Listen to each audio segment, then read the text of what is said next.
Hey everybody, it's Rob Jolliffe, and I'm here with another Ask the Experts question about IT services. Let's get into it. Occasionally, companies come to us.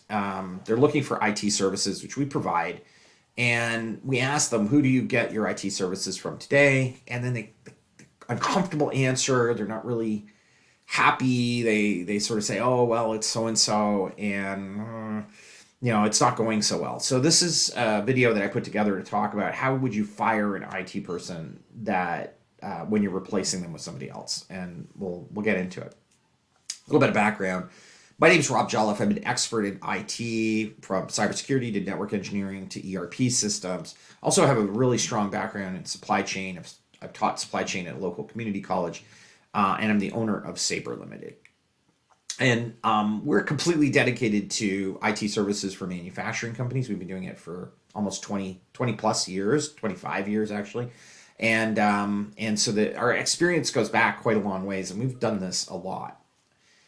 So the if you are interested in this video, if you enjoy the content, if you happen to have a problem like this and you want to look down in the links below, you'll find a book a meeting with me link that allows you to pick a time in my calendar to ask me questions and maybe pick my brains about this and what we've done in the past. Okay, so let's get into the main body of the discussion, which is firing IT people. How do you fire your IT people?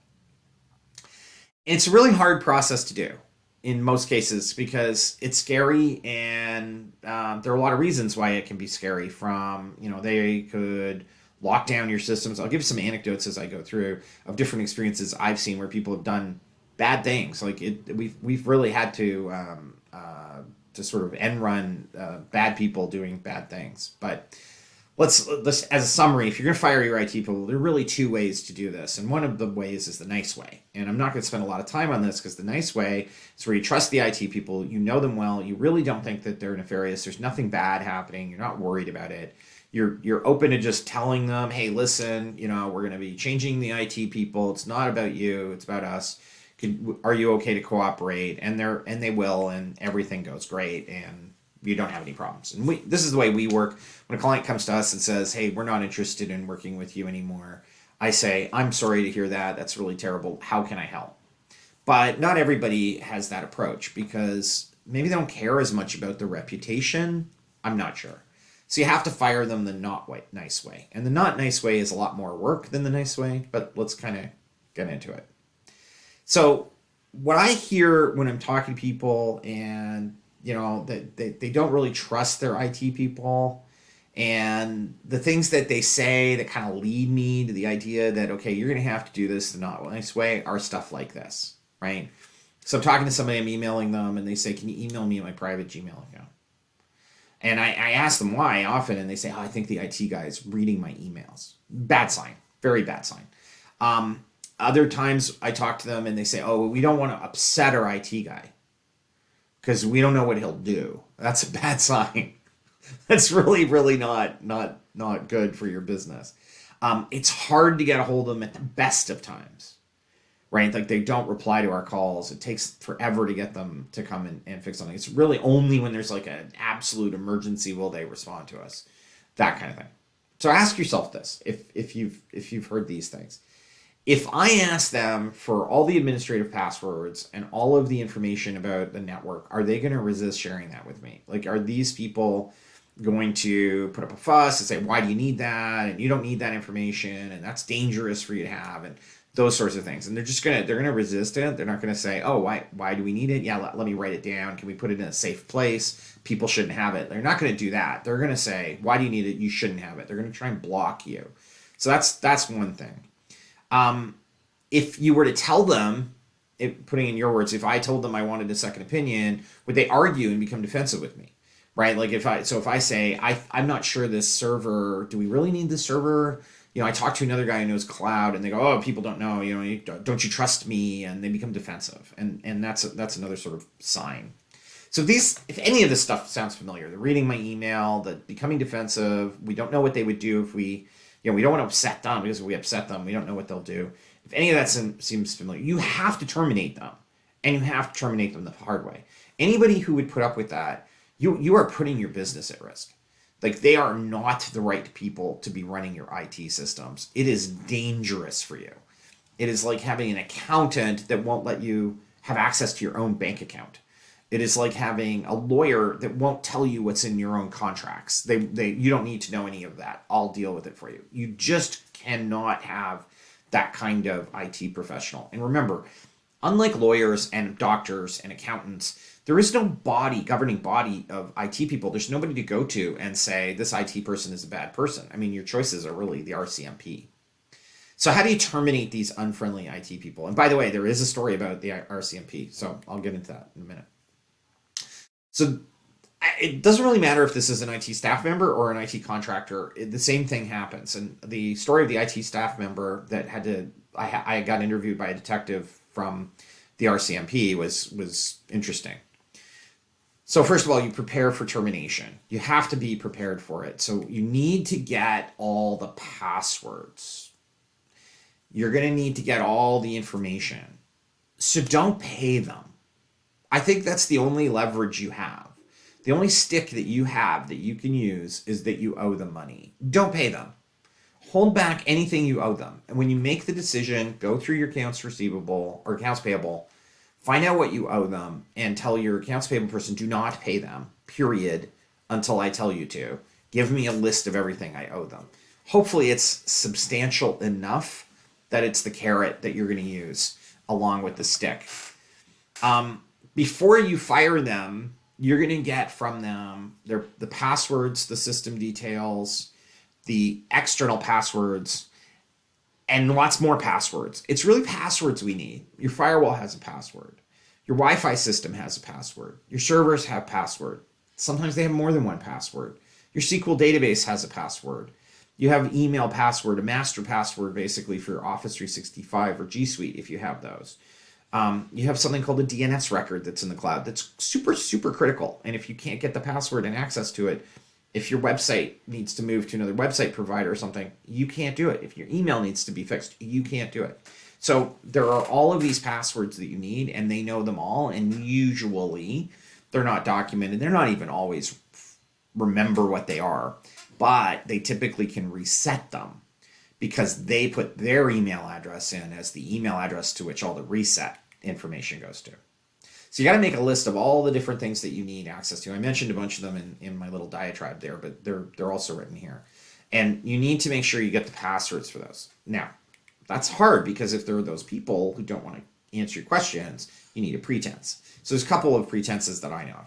One, you could go to them and say, either my accounting firm I'm hiring my accounting firm to do a full audit, or I can't remember what it's called, engagement.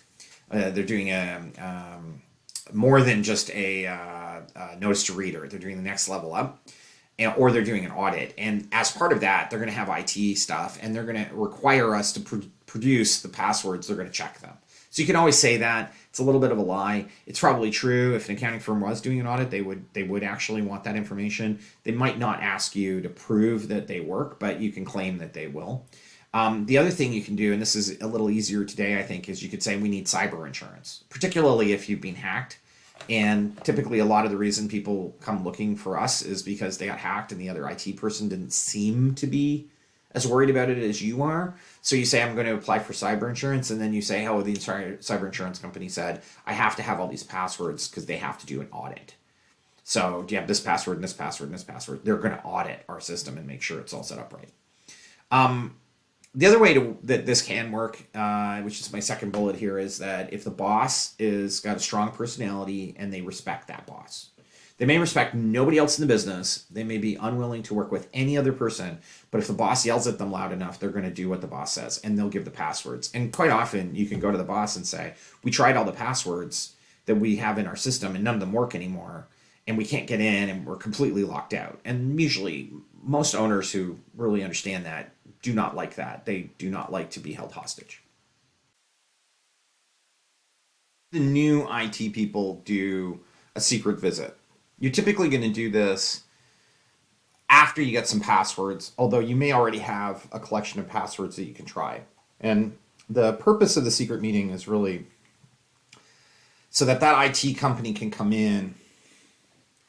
They could do a discovery, which basically means coming in, taking a look at what's there, documenting what they find. They can check the passwords. Now, keep in mind that some of your staff might be really good friends with the IT people. We see that quite often. That they're running a business. They make some money. They're charming people. They normally know how to make friends. So keep it on the QT. Like, do not share with very many people that you're doing this. Like, keep it to as small a group as possible and make sure swear them all to secrecy, because you just do not want it getting back to that IT person through somebody you don't know. So you're going to check all the passwords. You're either going to check the ones that you've been told or the ones that you already have in, the safe that they gave you a while ago and you haven't tried in a while. You're going to confirm they work. Now, this can become the pretext for the conversation about, hey, you owe us the passwords. This could be going to the boss and saying, hey, we tried the password on the weekend because we were trying to do something and it didn't work. And then the boss can go to them and say, why doesn't my password work? And sometimes that's actually a really good way to force them to share that information with you, because when one password doesn't work, it gives you the excuse to say, I want to try them all now. And then they can't say, oh, well, no, you shouldn't try them all because all the rest of them work. Well, one didn't work, so you can use that. This is, a lot of people don't like this, but buy replacement equipment and just prep that all offsite. Don't try and use what you already own. And people are like, hey, but I paid for it. Just accept that you're going to have to replace equipment. It's the best. It's going to reduce your risk. And honestly, when we go in, what we find is the most IT people sell you really crap equipment and they call it really good. They tell you it's good, but they're not honest with you. And I think this is a little bit of why you're terminating them in a lot of cases, is because they haven't been honest with you. So if they've been kind of dishonest with you and you've got this not very good quality equipment, and they've been telling you it's good quality, and we come in and we say, hey, or an IT company comes in and says, this is really crappy equipment, let's replace it all, you should listen to us. It probably isn't as good as you think. The other thing that just to let you know is we have found from some IT people that there are backdoors in the system. We found Wi-Fi access points that were up in the ceiling in a place that nobody knew, and they were not clear what they were there for. But we found out later that they were that external IT person's personal equipment, and they put them there to make it easy for them. So they had one Wi-Fi access point, a common one at every one of their customers. They could walk in. Sometimes they put them in a place where they can come in on a weekend, they can park in the parking lot, and they can get Wi-Fi access without having to come into the building. So we have found things like that. Okay, number 4 is when you do terminate them, you terminate them really quickly. It's like turning the 2 keys to launch the missile. You are doing it as fast as possible simultaneously so that there's no chance of an error. You're not going to tell them why, but you're going to tell them they have to come to the office. It's an emergency. And this is going to be, the best thing I find to do is like on a Friday, because we may need the weekend to clean up messes. And quite often the external IT company or the IT people you have come in, they'll need to do it. When you fire them, you do it quickly, you do it quietly, you do it, and you watch them. So getting to my story about criminal situation, I was brought into a client and they had terminated their in-house IT person. They fired him and he said, I'm fine. Screw you, I got to go back to my office and pack my stuff. They said, yeah, okay, Bob, you've worked for us for X years. That's fine. Go back to your office. But, I'm sorry, today's your last day. So Bob goes back to his office. He changes all the passwords, locks everybody out of the system, packs his stuff up and leaves. So they find out the next day they can't get it. They can't get in anything. Like the people can do enough to do their jobs, some of them, but a whole variety of people who used to be able to access files, etc., they can't access them anymore. And he's also changed the administrator password. Now, this was a long time ago. I ended up being brought in. This was the old dial-up modem days. I had to bring a dial-up modem in. I had to connect it up to a phone line. I had to call in this case, it was Novell, but it could have been Microsoft. I had to say, hey, can you hack the system? They had a service, $500. They would hack the system for you, but you had to prove by sending them on letterhead, the front and back of a license of the driver's license of the owner, with the ownership, with it took hours to get all the documentation correct that they accepted. So it was like 2 days basically to get to the point where we could unlock the system. And then I started resetting all of the user rights back to what they were before. Created new passwords and usernames and gave them to the new management team. And that was a rescue mission I had to do, because when they fired the IT person, they didn't do it this way. They didn't change all the passwords and then fire the IT person. He still had access to everything. When he got back to a place where he could use the computer systems, he just messed with them. And it ended up going to criminal charges for mischief. So that new IT company would come in and they would just start changing all the locks. So they're going to change all the locks. They're going to lock the system down. And you're sitting in the boardroom while they're doing this, and you're explaining to them, hey, sorry, but this is, we're parting ways, and this is what's going to happen. The other thing that you need to do during this conversation, and you need to hold it over them a little bit, be polite about it, but be firm that you owe them money and you've determined this is how much you owe them. And if you write in a letter and say, hey, this is how much we owe you, and we're going to pay that for you as soon as we've confirmed that all of the information that we need is being transferred over to the new IT company and they give us the okay. And that person then is going to have a recognition that they have to play ball, or they're just not going to get paid. And hopefully it's a substantial enough money that it matters to them. It doesn't to everybody. So confirm and then pay.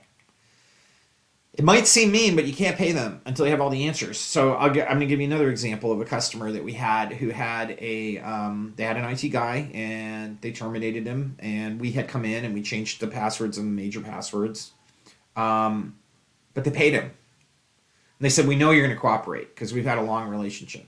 So here's what we owe you. Here's the check. But when we call you, we expect you to answer us. And he said, sure. And they never spoke to him again. So the firewall was locked out. We couldn't get into it because he gave us the wrong password for that. The DNS records of the company were locked out because he registered the company's DNS in his name. So the company couldn't even call the DNS register and say, that's my DNS record. They said, no, it belongs to Joe Smith.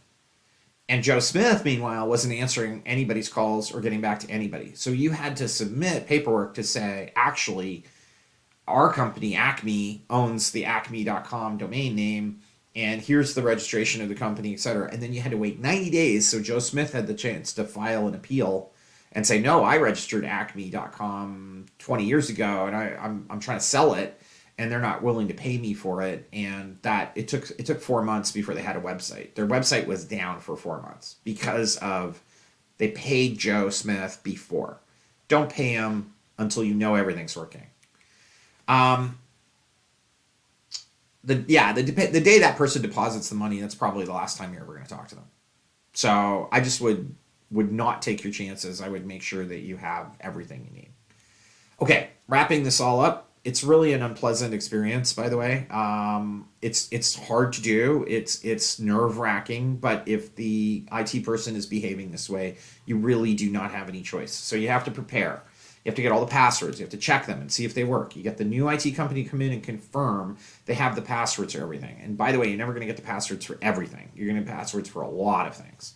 You're going to replace critical equipment like firewalls and Wi-Fi access points with new ones. And I know you don't want to, but that's really what you're going to have to do to be perfectly safe, because there are companies that, like IT guys, who will leave a backdoor in a firewall that allows them to get access to your system without going through the VPN, without going through the normal methods of doing it. They could put a box on the inside of the building that is a VPN that they can log into, something like TeamViewer that's running. So replacing all the firewalls and everything like that is really the only safe option to make sure that none of that could be happening. You got to do it quickly. You got to do it quietly. You got to keep it on the QT. You don't want your staff to know you're going to do it, because from the staff, the rumor of we're firing the IT guy will get back to the IT guy. So you don't want to do that. And when you do the firing, you're doing it with the other IT company coming in and changing the locks at the same time. And then finally, I would not pay them until you made sure that the new IT company can say, yes, everything we need is now good. There are no other things that we're unsure of. You can let that person get their money. And it's only maybe a week. If it's more than a week or two, that's way too long. It should not take that long. But that basically is this unpleasant, hard way of firing an IT guy. And I say IT guy. IT person. Like and subscribe if you enjoyed this video, please. We try and release videos, all kinds of different types of videos all the time. Weekly, we're definitely posting 1 or 2 videos on our site.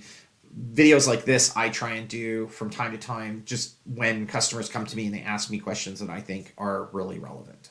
So thanks so much. Have a great day.